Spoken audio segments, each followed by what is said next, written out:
Hello and welcome to Me, the Wife and Wrexham AFC. A weekly podcast and YouTube channel where we discuss all things Wrexham AFC from the point of view of long-term fans and new fans.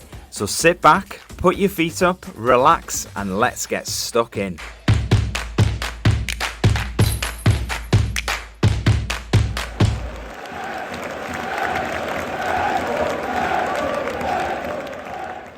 Hello and welcome back to episode 79 of Me, the Wife and Wrexham AFC podcast. Bit all over the place. We've literally just watched the Shrewsbury game and we've run straight in here to record the podcast. We didn't want to do it before the game because that would have been a bit weird because most of the episode's going to be talking about the game. So yeah, it's a bit of a case of just run in and get going, really, isn't it? But yeah, so we'll come on to that in a second. A little bit of housekeeping before we start. If you can hear a dog barking like crazy during this episode, we can only apologise. It is our dog. What normally happens when we're filming, our son looks after the dog, sits with the dog, keeps the dog calm, and it's very nice of him to do that. We do appreciate it. Unfortunately today he's not here, so we've had to just sort of like put the dog in the kitchen and hope she's all right with that. She'll be asleep in a minute. Yeah, but she's going a bit crazy, so we apologise if Yeah, you and can hear also another bit of admin. If you are not subscribed to our YouTube channel, head over now and subscribe. And if you could leave us a review on Apple, Spotify, anywhere that we are, that would be great as well. Yeah, would, because we got one this week, didn't we? It was a really nice one. Yeah. Yeah. I haven't got it written down now. Oh, I should have done that. I have posted it on our socials, yes. so yeah. We'll get that before the end and we'll read that out later on. Yes. So to start, a couple of comments that we got on the last video. Sarah M said, "You guys are so cute. I can't believe you cranked this one out after the late finishing match. Thanks for your dedication. Score prediction 2-1 Wrexham. That was for the Shrewsbury game today. Although I should call it a guess versus a prediction since I have no real idea what will happen on the day. Happy New Year to you too." No, you're very close, Sarah. You weren't right, but it would. I wasn't either. No. I'm not going to read out the full name on this. This was on YouTube, and it's just user-CJ8TU8OH6Q. So you have read the name out. Yeah, sorry. And I'm not sure if that is a specific supposed to be name or whether that's a YouTube allocated one, but. Score prediction, thinking of last season and the FA Cup and going for a return fixture after a 2-2 draw. Well, thankfully, it wasn't. Happen. So, great segue. Let's talk about the Shrewsbury game. I just want to mention before we do start on the Shrewsbury game that obviously the Wrexham women played at the exact same time. We had Del Morgan on the show a couple of weeks ago. She was gutted, really, that they were playing their cup game on the same day at the same time as the Wrexham Shrewsbury game. So they were playing that. Unfortunately, they lost to Cardiff. They lost 3-1. So they are out of the cup. So well done for getting as far as you have. Yeah. But yeah, unlucky on that one. So the Wrexham women lost 3-1 to Cardiff. And also this week as well, the under-18s, they played Port Vale and they won 3-1. They did. I think it was 3-1. Weirdly, you might find that one of the quiz questions is quite easy today. As you brought that up, I didn't think you'd noticed that one. So. Hey, I noticed everything. Well, hey, let's find out in the quiz how much you've noticed, eh? Yeah. So, the team today for the Shrewsbury game. So we're obviously recording this on the Sunday after the Shrewsbury game. So it was an unchanged team. Yeah, I don't think I'm surprised. I'm not. No, I don't think so. It's weird because we've talked about this quite a bit this week, haven't we? In the sense of it's the FA Cup, we're doing really well in the league, and we sort of talked about this last season as well, didn't we? You know, we're doing really well in the league. You want to concentrate on getting promoted again. Although an FA Cup, it's a nice little boost for the squad. It's good to get in that. Financially as well. Financially, definitely. It's about, for winning the third round, it's somewhere around 136,000, 126,000. I can't remember the exact thing. Just in time for all the transfers? Yes. Well, yeah, it doesn't hurt. So it is a big chunk of Yeah. money that you get for winning this game. Although, you know, there'll be people who aren't Wrexham fans maybe watching this going, I'm pretty sure you don't need the money. But, you know, some additional money is always nice. I think people don't understand. Rob McElhenney and Ryan Reynolds, yes, they're loaded. Yeah. But they haven't got like a what's the word, bottomless pit of money. No, they don't. No, they're true. But as a club, I think we're all right. Yeah, For we the do level, all right. for the level that we're at, I think we're all Yeah, right. we do all right, You know, yeah. but a little bit more money never hurt anyone, did it? No. No. Who's going to say no to money? Yeah, exactly.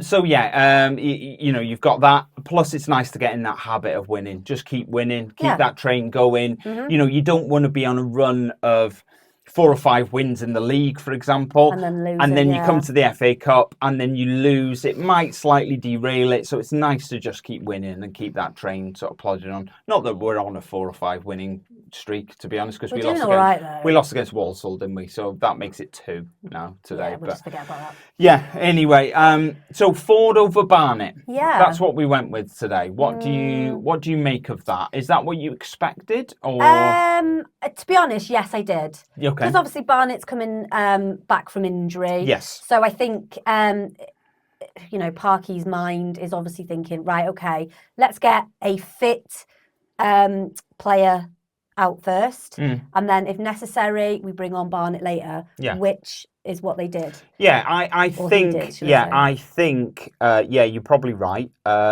One, it's a derby. Very much a local derby. They're just down the road.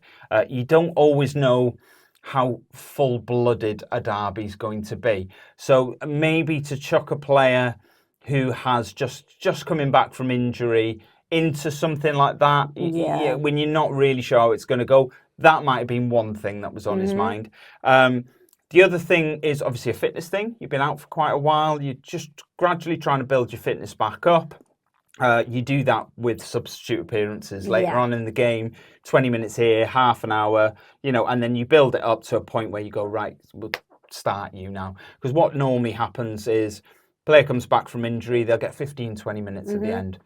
And then after that, they'll maybe get half an hour at the end of a game. Once they've done that, maybe once or twice, they'll then start a game and maybe do an hour, 65, 70, and then come off. And then you're back into the rhythm of things. So the other point, third point on Ford over Barnet is I think Ford is probably a better defender than Ryan is. If I would say so. Out of the two, if you're going to go who can defend the better, I think you're probably going to go Fordy over Barney, to be perfectly honest. Going forward, I'd go Barney over Fordy, but I think both have their strengths, don't they? They do, but I think if you're going up against a team that's in a league, one league above you, even though the gap between the two of us isn't huge, I think you're going to go, maybe we're going to be a little bit more on the back foot than we are on the front foot. Let's get someone in there who can defend, and we know can defend well, which Fordy does. So he did well, to be fair. He did, yeah. Going forward and defending, I thought he did pretty well, apart from one instance, which we'll talk about shortly. He did, yes. There was a lot of energy from both sides, nice and early. Nobody sort of sat back. Everyone sort of went for it. I would say Shrewsbury probably had the upper hand early on. Yeah, I'd say. Yeah. Yeah. I think they were more on the front foot than we were. And you know, they had a couple of little sort of half chances here and there. Yeah. When games start like that, especially when you're away from home, are you ever worried that we're not going to get in the game? Let's think of not Walsall so much, because I think people are a little bit down on the Walsall performance, that we weren't in the game at all. But I think we were in that game for periods of it. But you know, when we don't get going completely early on and a team are sort of on us a little bit, do you worry that we're not going to get going at all? Or have you watched enough Wrexham games now that you go, look, this could easily swing one way or the other? I think so. I think, the way that we play, we love last minute goals, late goals. So I wasn't too worried. No. That they were playing, you know, they had the the better energy. I don't think we kind of, we weren't laid back. We were. No, I wasn't really. No, we weren't. I just think they were not so much we were laid back. They were maybe just a little bit more on the front foot. But again, is that because we're Wrexham and not necessarily because local derby as well? Yeah, but I just think that as we've discussed in so many other of our podcast episodes, people just want to knock down. They want to knock down the owners. They want to knock down the Wrexham players, and they just want to shut up Wrexham fans as well. So I think no matter who we play, I think they're always going to have that not edge, but I suppose they're going to want to thrash us basically, and I think that was apparent in the first half of of this game. I know a lot of people probably watched the game on ESPN today. We're in the UK, so we watched it on S4C, and before the game, I was listening to obviously the pundits talking prior to the game. It was in Welsh, so Siân wasn't really listening, but they were talking about how we're doing really well at the moment, but how that has sort of brought on a lot of hatred from other clubs' fans as well, which I get, and we have talked about before. That I do get that, and I think. People going, oh, look at them. They think they're, they're going to win everything. They think they're going to keep doing this, doing that. And the fact on top of everything that they're just down the road. I think you're probably right. They just wanted to sort of shut us up a little bit, get an early goal. And I think once they had a great chance, Fletcher gave the ball away on the sort of edge of the box. They crossed it in right into the middle. Yep. And they had a shot, and I think George Evans deflected it. It came off George Evans and just went wide. Yeah. I think it would have been a very different game if that had gone in. And I think that's what they were pushing for. They wanted to be on the front foot. They wanted to get going early, and they wanted to get that early goal just to silence the fans a little bit and to get a foothold in the game. So they go, right, we're at home. We're 1-0 up. We have more fans. We've shut their fans up a little bit. Our fans are going to be a little bit more vocal, and we can try and push on and get another one and try and do that. But that chance went a begging sort of early on. Could have easily been different, as I said. And then the next big chance. Oh no. Cannon had a bit of a chance, didn't he? Yeah. Ball fell to him on the edge of the box. Yep. He hit a shot and it was well blocked. That was the only real sort of thing we had early on. But one thing we did pick up on is Shrewsbury have, I think I read that they've made their pitch smaller recently. And that, if that is true, it was quite obvious that that's what had been done because the sidelines were very pushed in and there was a lot of space to run up, which obviously helped Ben massively in his run-ups. Yeah. And his throws looked so much better than they normally do when he's having to crane his back over sort of advertising hoardings and stuff like that. He had a proper nice big run-up. And there was a few early on where it sort of felt like something was going to come from that. Yeah. But it was an odd pitch. It's one of the, I tell you what the ground is.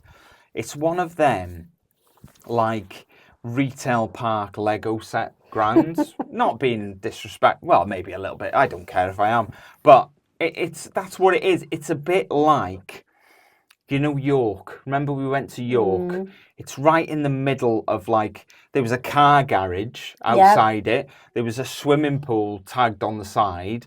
There was there was a Sainsbury's next to it. And other supermarkets are available. Yeah, but that's the same sort of thing that Shrewsbury is. They've dumped it in a retail park sort of surrounding.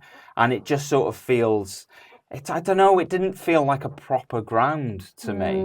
Like a community centre football pitch. Sort or of, a school football pitch, like Alfie has at his school. Yeah, maybe a little bit, something like that. But yeah, half an hour, they had probably the best chance of the half, didn't they, really?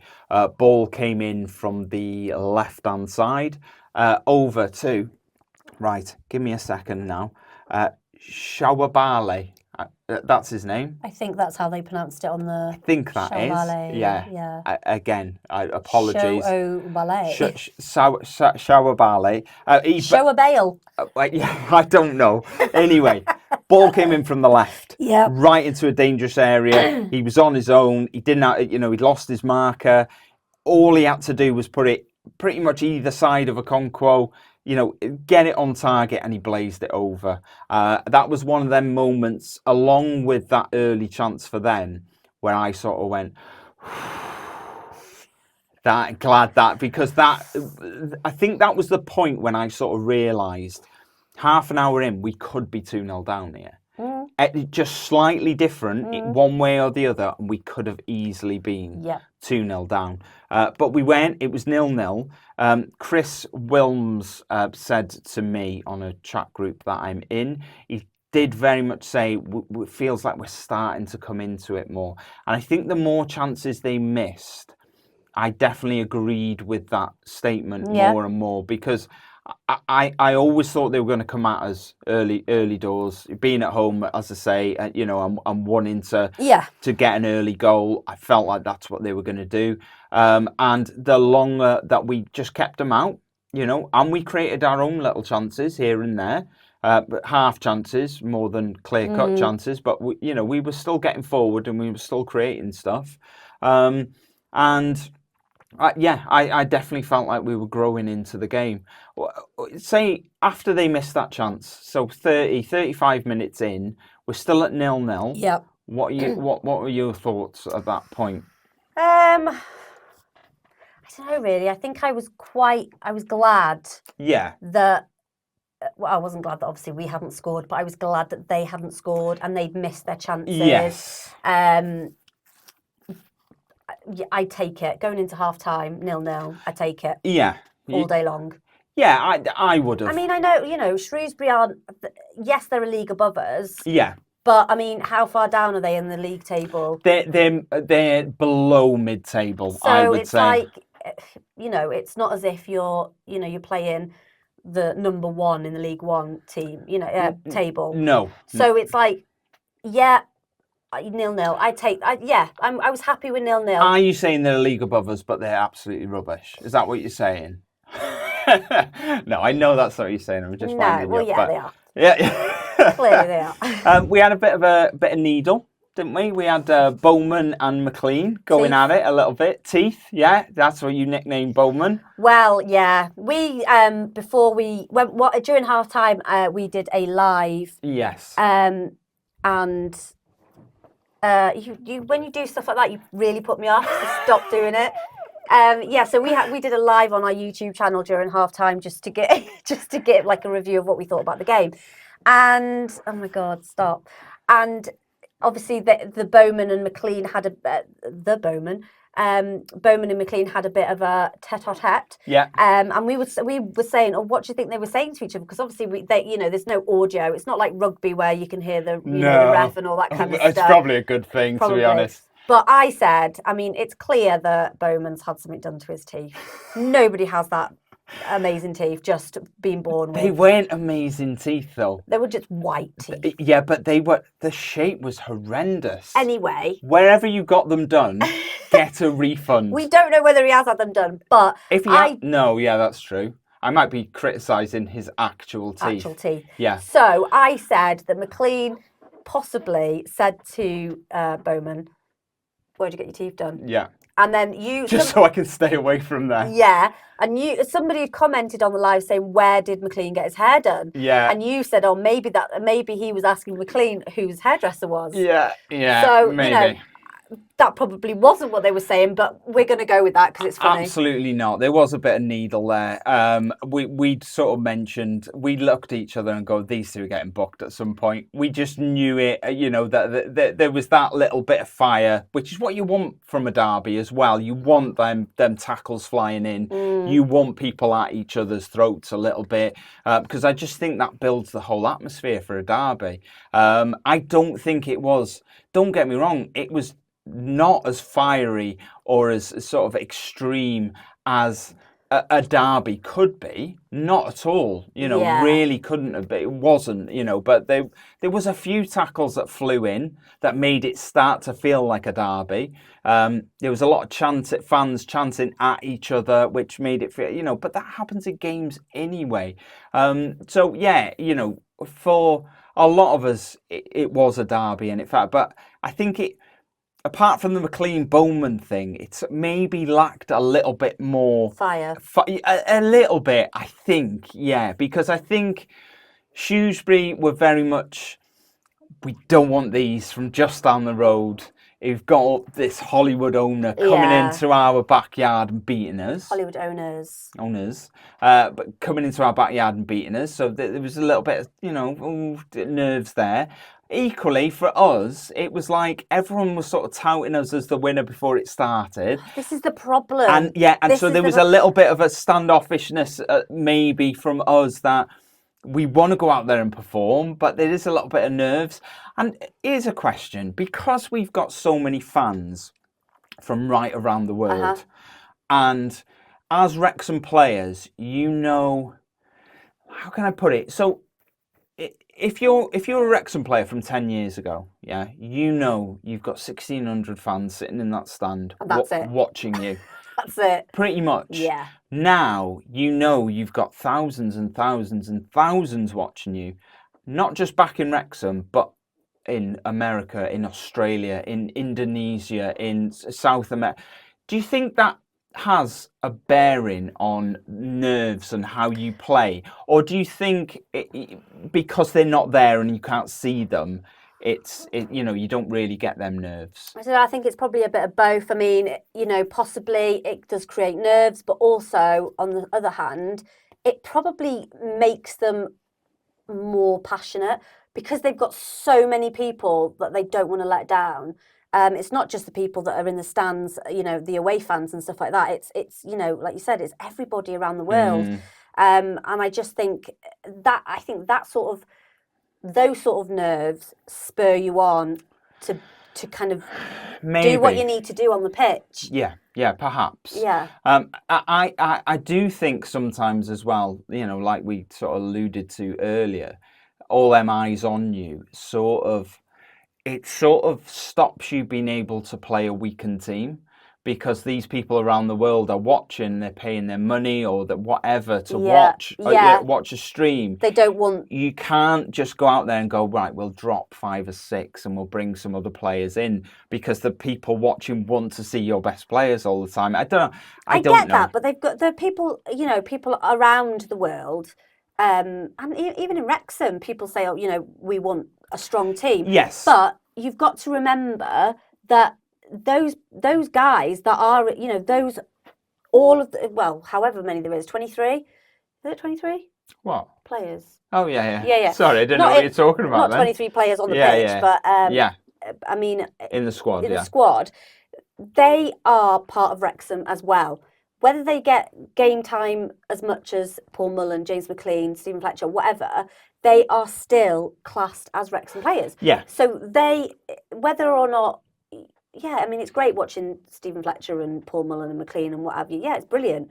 But also, it's good to see what the upcoming talent is as well. Like Dan Davis, and you've got Owen Cushion, and all the younger guys. Yes, I get what you're saying. Yeah, I just think but I think with a game like this, I think there was no other choice. You had to put out the first, the first team. Yeah, 100%, I don't think there was. I don't think there was any changes at all, was there, from the Barrow game? I don't think there was. No, we looked at it and we was like pretty much unchanged team. I think apart from Dalby, I think he started. Did he start? No, in the Barrow game? No, he didn't. Oh no, because So I think it was. I as much as I like to see all the other young players having a go, I think it would have been stupid to play anybody else but the team that Parky put out today. Yeah, I agree. That was very long-winded. I do apologise. Extremely, yeah. We've that's the end. See you next week. So yeah, it was 0-0 at half time. Yep. As Siân mentioned, we did a live on YouTube at half time where we discussed the first half, how it had gone. We got a few people. There was a few people on there commenting. We read the comments out, and we really enjoyed it. It was good. It was really good fun. So thank you to everyone who came on that. I think it's worth mentioning now that, yes, it was a one-off. It's the first time we'd ever done it. Although we've got some plans to try and do that again in the future. Whilst we're at games. Yes. So obviously not filming the game itself. No. So at half-time, what we're going to try and do, excuse me, is we're going to try and do a half-time review. Get you lot involved. It'll be a live stream. You can post comments. You can post to us on Twitter, all that sort of stuff during the game. We'll try and read as many of them out at halftime as we can during the live. We're going to trial this at the next game, which is the Wimbledon game. So that'll be a closed group, private, with a few sort of close friends and friends of the show, where we're going to try that out. As long as it all works.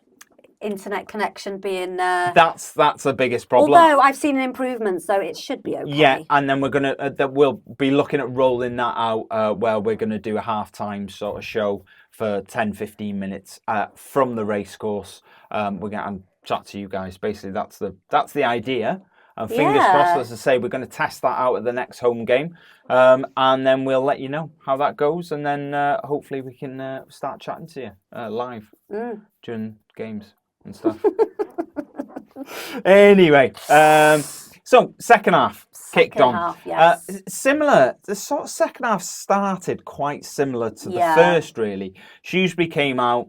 I think they'd had very much the same message that they'd probably got at the start of the game. Yep. Go out there, push on, silence the crowd, silence the away fans, and push on and get a goal. Because they really pushed on. Early on, they really pushed on. They got an early chance, which was over the bar from the edge of the box. Mm-hmm.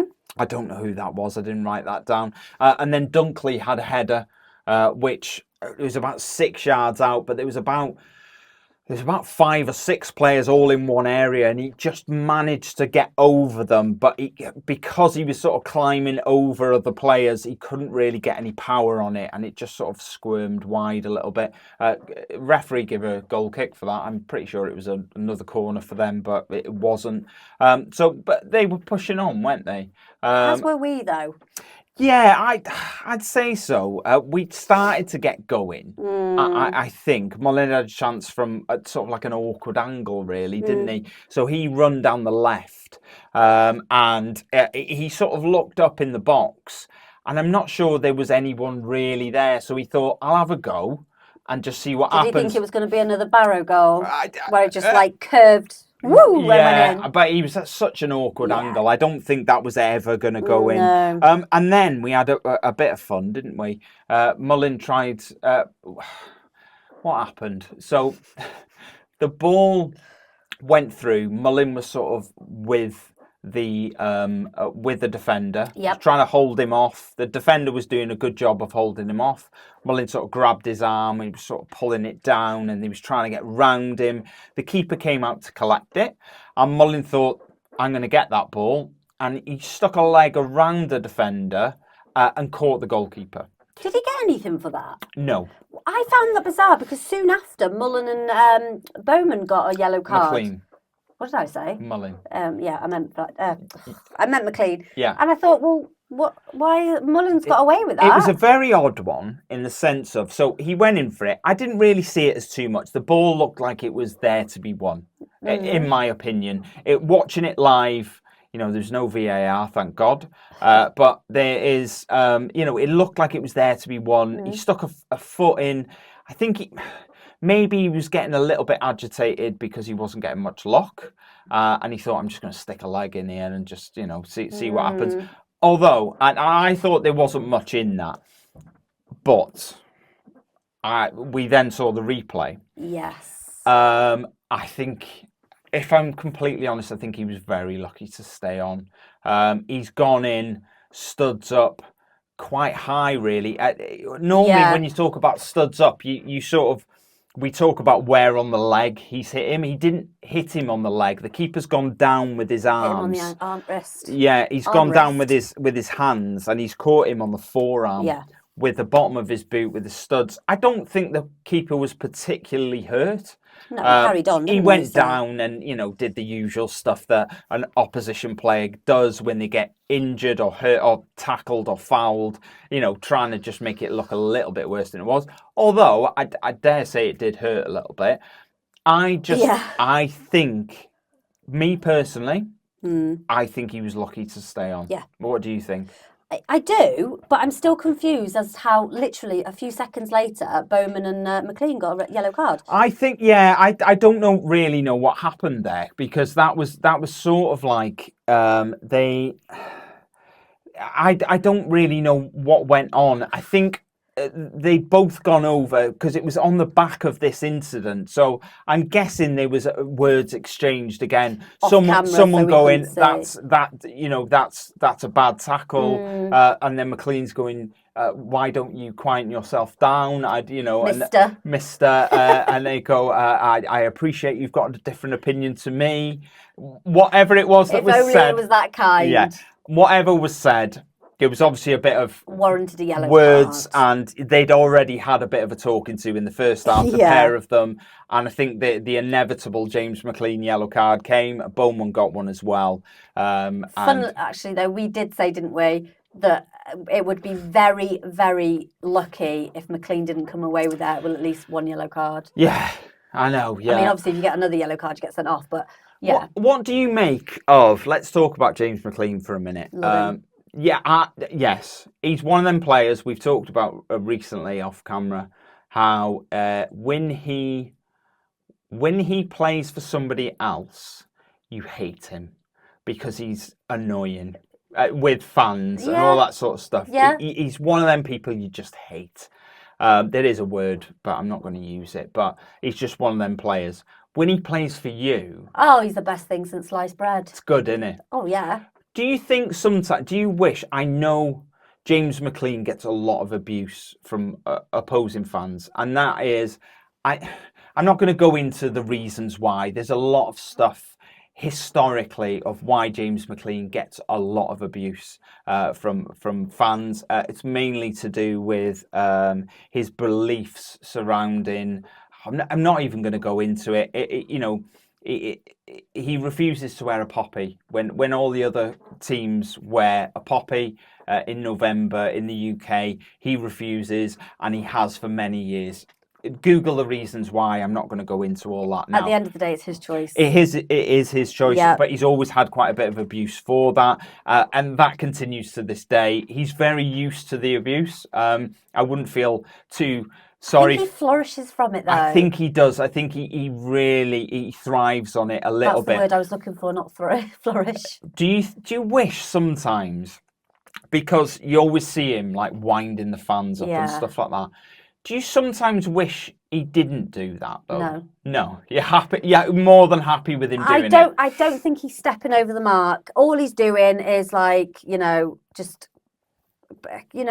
just not given as good as he gets, because he would probably get sent off if he was giving the fans the abuse that he got. He's not being verbally abusive to them. He literally is just, I can't even explain it, because No, I don't know what you call it. What do you call that? Like what? Just basically winding them up. Yeah, he's just goading them, but he's not being abusive.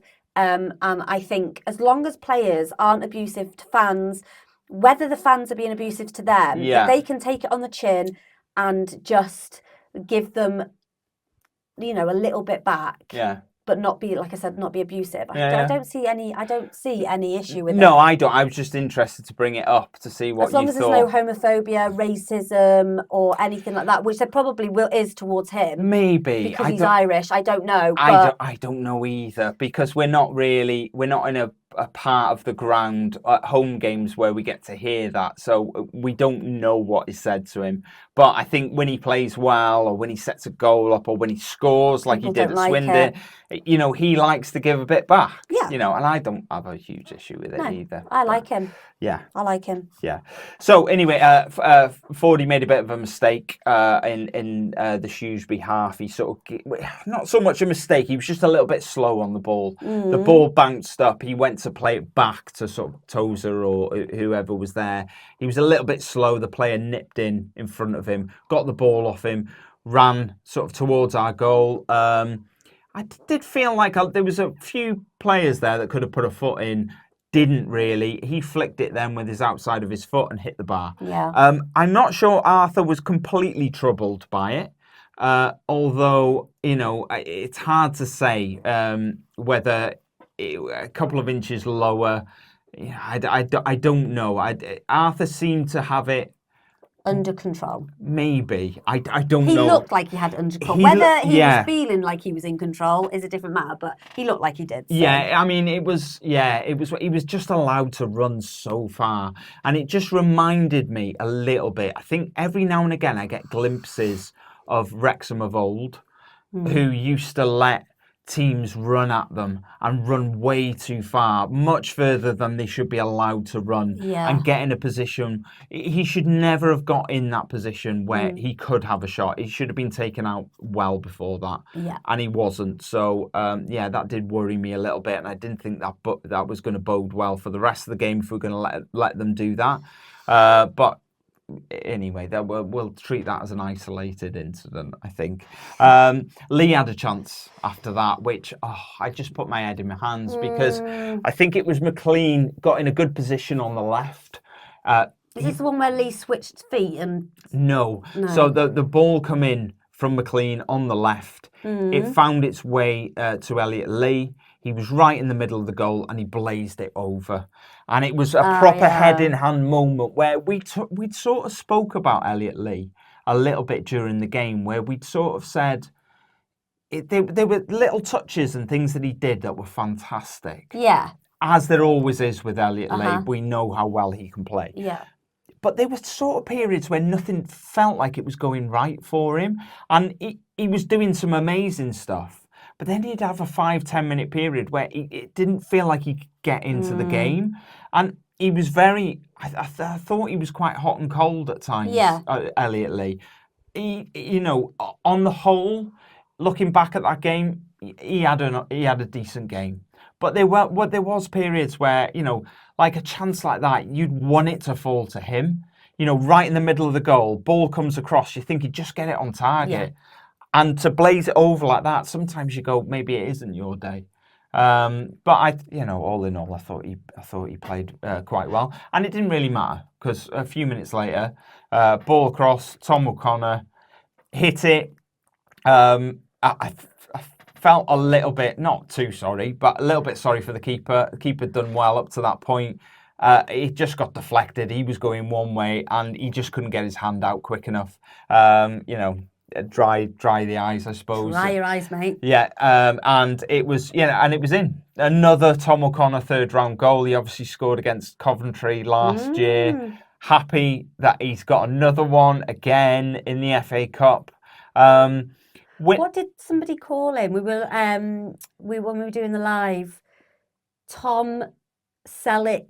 Tom Selleck O'Connor. Because of his tash. Yeah, hilarious. Definitely. But I was happy for Tom because he hasn't scored for a while that I can remember. I think it's that tash. Maybe it's the tash. But for him to pop up with a goal, at such an opportune moment, I thought it was brilliant. We had 20 minutes left at that point. How did you do you think we were going to hold on? How did you think the game was? I thought we were definitely going to, do our best to hold on. But there were times where I thought, when Shrewsbury were getting the ball and running back up towards our goal, and I just thought, oh, God. I think they started to push after that. After that moment, they started to push a little bit. And I thought, I'm not sure we're going to be able to withstand 20, 25 minutes of them pushing like this. And us keeping the ball away. But yeah. it only lasted a few minutes, to be honest. And then we sort of went, oh, hang on a minute, we can't have this. And we sort of pushed back. We got a couple of half chances as well.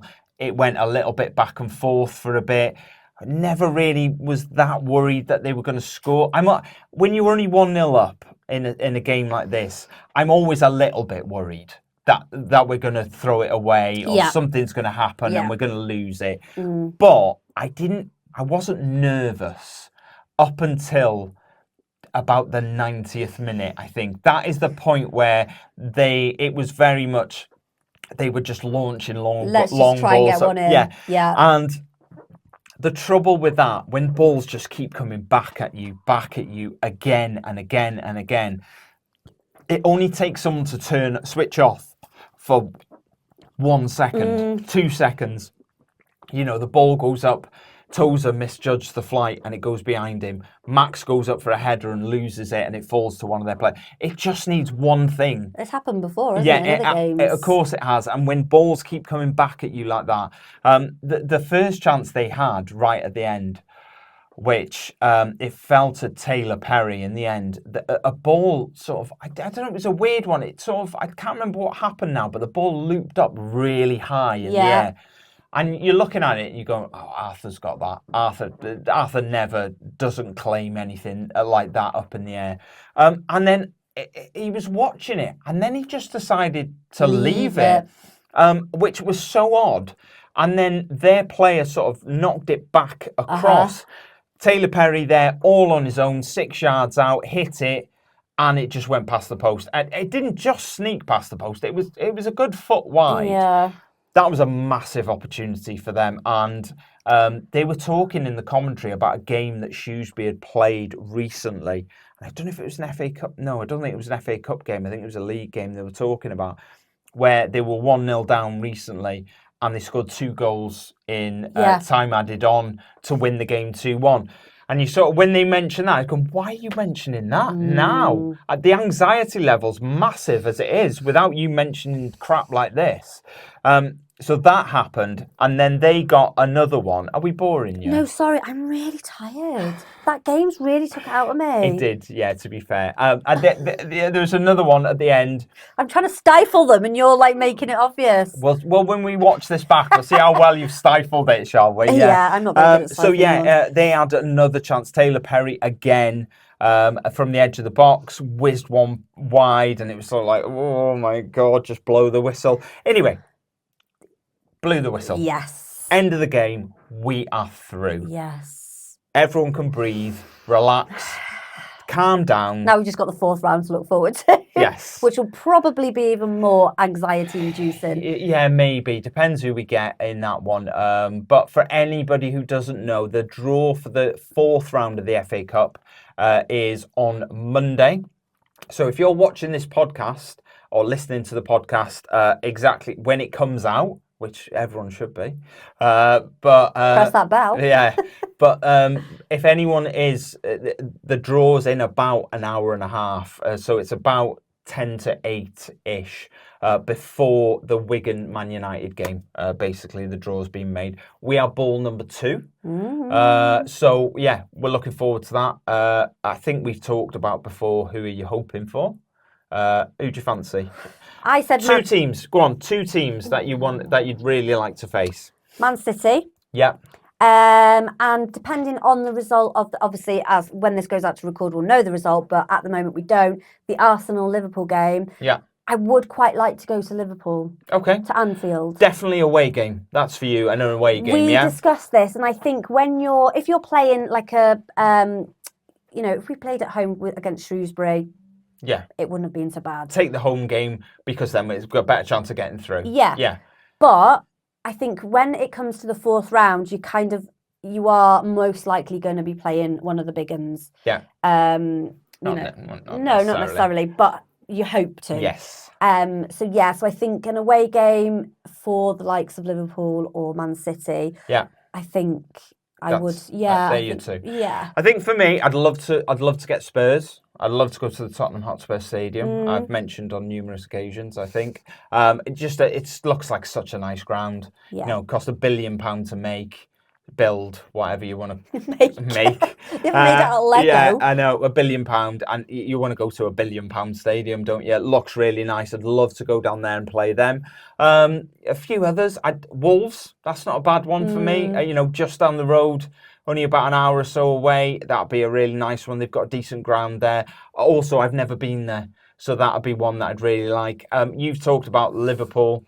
I've been there. You talked about Man City. I've been there. I've been to Man City. I know, but you know, so I think for me, it's always about another ground that I haven't been to. I get it. But the reason why I would love a bigger team that is in the Premiership or even like the Championship, I just think that the capacity for the away fans is so much more bigger. And so much more bigger. That's really bad English, that. So much bigger. So much bigger. There's just too many words in there. It is so much bigger. And I think having, I don't know, 4,000 or 5,000. 4,000 or 5,000, like we did when we went to Coventry last year for the fourth round. Yeah. Was it? Yeah. Yeah. Third round Coventry. Yes, it was, because it was a year ago today, actually, wasn't it? I'm not sure. Yes, Yesterday, it was. it? No, today. Okay. Yeah. I just think having a lot of Wrexham fans at an away game. Yeah. I just think it adds that little bit of extra. I agree. I'd like an away day. I think there's a few there that I'd really like. Where else haven't I been that I was thinking about earlier today? Have you been to the Emirates? I've never been to the Emirates. That looks a big one. Well, if Liverpool win, you won't be going to the Emirates. No, I've never been to vice versa. Ellen Road as well, so Leeds might be a nice one. That's a Championship team that I wouldn't mind going to. I actually saw a comment from Bryn Law, who we obviously all know who commentates for Leeds. Yes. He actually said, right, fourth round, Leeds versus Wrexham. I'd be interested to know, actually, whether, and obviously we know he's a Wrexham fan. Yes. But would his loyalties be to the people that give him a job? No, well, I think we have discussed this. He did an interview with us about a year ago, and we discussed what if Wrexham got Leeds in the FA Cup, and he said he would hope that his employers would give him the day off. Yes, if I remember. That happened, that's what he said. Yes. So, he did, there you go, Wrexham. Yes. All day long. No. We discussed this on the live stream that we did. Elliot Lee was given man of the match on S4C. Was given it by S4C. For us, it was George Evans, really. But George Evans was an absolute powerhouse today. Everything went through him. And I was surprised at the commentators giving it to Elliot Lee. The commentators didn't. Who was it that? Basically the commentators did say on S4C, they did say after it was announced, they said that's been given by the team at S4C. One of the commentators did say for him it was George Evans. So okay, that's fine. Yeah, so massively for me. Predictions, obviously, just to let everyone know, I got my prediction right. I went for 1-0 Wrexham. Just to check, because I genuinely don't know. I'm not just doing this to rub it in. I think we're 3-3. That's what I was going to ask. Are we 3-3 on predictions? Yeah. How rubbish that we are now in January and we've only got 3 right each. Pretty bad. But I suppose as a team, we've got 6 over a period. No, it's 3-3. I'm just saying, there's no I in team. Shut up, you. Anyway, we got one game coming up this week. Yeah, AFC Wimbledon. AFC Wimbledon. So it's back to League 2 action. It's a home game at the Stoke High Ras. It is Saturday, the 13th of January at 3 p.m. So it'll be available for international fans on iFollow. The last game was the 1-1 draw in August, which was the second game of the season. So Ben Foster was playing. Ben Foster saved a penalty in that game. And then the ref went, no, I'm not having this. And he gave him another penalty. And then they scored that one. So it finished 1-1. So that was actually, we got our first points of the season in the league against AFC Wimbledon. So hopefully, this time. Well, yeah. The 3. Yeah. They were only founded in 2002 following the original club being relocated to Milton Keynes, and the name was changed to the MK Dons. If you don't know the AFC Wimbledon MK Dons story, we have discussed it on one of our summer podcasts when there was no football. But it's worth Googling because it's quite an interesting story, actually. So there was a club called Wimbledon, won the FA Cup. They were quite good, and then they fell down the leagues a little bit, and they relocated the club to another city and then changed the name. Original Wimbledon fans were quite unhappy and restarted the club in 2002 under the name AFC Wimbledon. And that's where we're at. But yeah, that's a very short synopsis, but it's worth Googling. So they lost 3-1 at home to Ipswich in the FA Cup on Saturday. I don't think there's any shame in that. Ipswich are doing really well this season, and I think, I don't think there's any shame in losing to them. They've lost. Last 3 league games, they've won 1, drawn 1, and lost 1. They have indeed. So that's great. They've won 10, drawn 9, lost 6. What? This season. Oh. I was going to say, how can they look? Yeah, okay, Yeah. get you. They're currently 7th in League 2 table with 39 points. Yeah, so they occupied the last playoff place as it stands now, basically in the league. Their top scorer is Ali Al-Hamadi. Ali Al-Hamadi. Sorry. I'm going to be honest, I love him. I think he's fantastic. Boo. He's a brilliant player. If Wrexham were to put a bid in for him in January, I would fully support this. I would even go as far as to say if they need a couple of £100 to make that happen, I'd be happy to donate that. I don't think they do. As he's their top scorer, I'm not sure they'll be willing to sell him. Everyone's for sale. I don't care what anybody ever says. Everybody is for sale at the right price. Okay. I mean in football, not in general. He's a great player. He's a good goal scorer. He's proven in this league. I think he could play at a lot higher level. Definitely one we need to keep an eye on. And yeah, I think he should definitely be on our list of interests. Maybe he is. Yeah. So predictions. I'm going to go for a decent win against AFC Wimbledon. I'm going to go for 3-0. I'm going to go 2-1. No, actually. 2-0 I'm going to go for. Oh, are you? Just one different to mine? Yeah, you always do that, don't you? Some people who got in touch, I know we've read some out already. Statons1 said, what? Lawrence Shankland? If true, that would be a very big bid. £3 million plus? I don't know. He is apparently a very hot property. Yeah, he is. He is. Absolutely is. And I would be very surprised if he came to us, if I'm completely honest. But you never know. We are Wrexham. If he was at the back end of his career, I would probably be more inclined to say yes, but he's not that old, is he really? 28. So he's not young, but he's not old either. So yeah, but I think with a if he's hot property with a lot of clubs, I can't see us. Yeah. ANH 1984 Koa. Siân, can you please ask Ryan to answer why we are tied on points with Mansfield, but we were behind them on the table? Does goal difference come before wins? Yeah, so I answered this question. Unfortunately, I got a reply back after I answered saying, I think you've confused me more than what I thought before. So not unusual. If a club is level on points, the first thing that happens is goal difference. Goal difference is how many goals you've scored, minus the goals that you've conceded. That gives you your goal difference. So if you scored 40, conceded 30, your goal difference is plus 10. If Mansfield is plus 10, ours is plus 9 or 8 or 7 or whatever, they are in front of us in the table. No matter what the points are. Yeah. Well, no, if the points are the level. Same. Yeah, that's what points I are meant. level. Yeah. If we've got the same goal difference, it then goes to goals scored. So if they've scored 50 and we've scored 42, they're ahead of us in the table. If that is also level, it then moves on to other permutations. It's like the head-to-head record. So in Wrexham played Mansfield, what was that head-to-head record?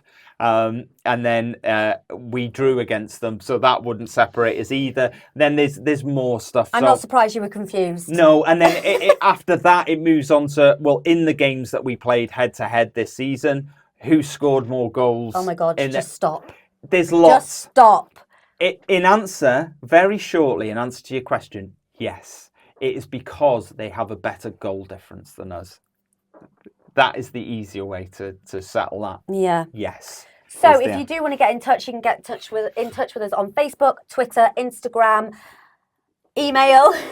Our email address is No, it's not. It's me, the wife, from Wrexham AFC @gmail.com. We did get one other message, Did we? I wanted to address. It was off Dale Litton. He said, "It's about time we talked about your tattoos," he said. Now, this is... Me. It's not that Chris Wilms has also asked about my tattoos today. So, I mean, it's not great if you're listening on the podcast because you can't see. But yes, I have tattoos. He has actually got my face on his arm as well. Yes, so it is. This arm, with my right arm, is very much music related. So it's like all my favourite bands. It's all their album covers. So the Arctic Monkeys, the Beatles, the Smiths, Oasis, the Clash, the Libertines, the Lars. Yeah, he's got 2 naked women on his arm, which I'm not happy about. But, Stone Roses, a few other ones on there. The right arm is so I wanted a tattoo that was I don't know what they call it now. It's the Mexican festival. Is it Dia de Muerta? I don't know. The Day of the Dead, basically. I like all that imagery and all that sort of stuff. I really wanted that. I wanted a woman's face with I wanted a woman's face with all that sort of like the makeup that they wear on that sort of festival that they do. Siân wasn't very happy about that. So what I did is I used a photo of Siân and made me look dead, basically. And the tattoo artist basically turned her into that with all the makeup and stuff like that. And then on the back of that is a lyric from one of my favourite songs, and is it my imagination or have I finally found something worth living for? And then I've got my wife on the other side, so that ties in all quite nicely. And then he's got a horrible one on his back, which I don't like. I've got a few more, but we don't need to discuss them. The one on his bum is horrendous. Joking. Oh, I nearly dropped my iPad then. So all this talk of bums, sorry. I know. A quick shout out for Dragon Chat. It's a mental health peer support group. They run a weekly Zoom call on a Thursday, 7 p.m. till 8:30. The best thing to do is follow dragonchat-Steve Lloyd on Twitter just to get all the updates. If you want to go on that call, the link and all the information is down in the description if you're watching on YouTube. Quiz time. So are you excited for the quiz this week? Am I ever excited for the quiz? No, not really. But we'll crack on all the same. Okay, right. I'm not prepared. I am prepared, but I'm on the wrong page. So, right. Are you ready? Yep. Okay. Stephen right. I'll just make sure that you can't sort of sneak and see anything other than the answers, because I know what you like. Oh, shut up. Just turn myself. Okay, this is a Stephen Fletcher question. Okay. Okay, you looking in my eyes to see the reflection? No. No. My eyesight's not that good. Stephen Fletcher. Yeah. A. Stephen Fletcher has won the Premier League Player of the Month. B. Stephen has played in France for Monaco. Or C. Stephen started his career in Scotland with Hearts. Oh, he's Scottish. Scottish. But is that too obvious? Scottish. Is that too obvious? That was terrible, by the way. Scottish. Scottish. Scottish. Stop it. Okay. I'm going to go with A. A, he's won Premier League Player of the Month. Oh, he hasn't, because you always do that. When I've got it wrong, you always repeat the question. Change your mind. No, I'm going to go with A. Well, you're right. He has. In September 2012, playing for Sunderland, he won a Premier League Player of the Month. He has played in France, but he played for Marseille, not Monaco. And he did start his career in Scotland, but it was with Hibs, not Hearts. Number 2. The Wrexham AFC Academy played on Saturday. Let's breeze through this one. A, their opposition was Stoke City. B, they won the match 3-1. Or C, one of the scorers was a player called James Jones. Well, I know the 3 scorers, so that's wrong. Number 1 is wrong, so I'm going to go with 2. Or B. Sorry, I'm going to have to... that's going to have to be incorrect because the answer is B, not 2. Sorry. B. Yes. I said B after, B. 2. Yeah. 2 for 2. Well done. A year ago, we played Coventry in the FA Cup third round. We did. A. James Jones started the match. B. Reece Hall-Johnson assisted the opening goal for Sam Dalby. Or C. Liam McAlinden got booked during the game. I'm going to go with C because I really can't remember. You're going for C. So James Jones did not start the match. Reece Hall-Johnson did not set up the goal for Sam Dalby. It was Luke Young, so you're correct. It is Liam McAlinden got booked. Oh my God, 3 for 3. All right, chill out. No. So this is a sequence of events from today's game. Okay. A. McLean got booked after Shrewsbury hit the bar, but before Sam Dalby came on. B. Ryan Barnett came on before Tom O'Connor scored, but after Paul Mullin tried to kill the Shrewsbury keeper. Or C. Andy Cannon came off before Ben Tozer's booking, but after Shrewsbury's second double substitution. I'm going to go with A. A. Oh. Incorrect. It was B. So Ryan Barnett came on before Thomas O'Connor scored, but after Paul Mullin tried to kill the keeper. Oh, well. Okay. The Where Will You Be Watching post that Wrexham AFC put out on Twitter. Today they changed it up a little bit. Oh, did they? Yes, they put past players and managers instead of the current squad. Well, I'm screwed. On that list was Flynn, Australia at 1 a.m, Morel, Argentina at 11 a.m, or Bennett, South Africa at 4 p.m. Bennett. Incorrect, it was Flynn, Australia at 1 a.m. Such a promising start, but you absolutely... 3 out of 5's not bad. It isn't. It's not bad. It's not great, but it's not bad. Oh, God, you're so... Oh. Look, thank you so much for tuning in again. Thank you for continuing to tune in, however you do. We were going to read out our review that we got, weren't we? Yes. That was my little nod to you to... I'll find it. To actually sort of say... Oh, the pressure, the pressure. I know, the pressure's on now. It's fine. But, I've got it on our social, so it's fine. So we would always hope that however you watch or listen to us, we'd love you to leave a review for us. It would be absolutely much appreciated. So it was by Jess in KS, and I think that she's in Kansas. Okay. Jessie P, I think her name is. Okay. I'm really sorry if I've got that wrong. But the title was Fun, Funny and Informative, 5 stars. This delightful duo... Out of 5, by the way. Yeah. This delightful duo will charm you. Their warm welcome of Wrexham fans, old and new, is very endearing, ranging from light-hearted banter to technical analysis of match play. I give the banter, Ryan does the technical analysis. I think I do both. Every listener will find enjoyable content, and that was via Apple Podcasts. So thank you so much for that. Yeah, no, it's much appreciated. We love it. Anyone who listens, please feel free to review. 5-star views only, though. Yeah. We will have less than 5-star reviews removed. No, we're not able to do that. We don't have that power. No. But no, thank you very much for tuning in again this week. And don't forget to like and subscribe on our YouTube channel. Oh my God, am I going to be able to get out of this or what? See you again next week. Bye. Bye.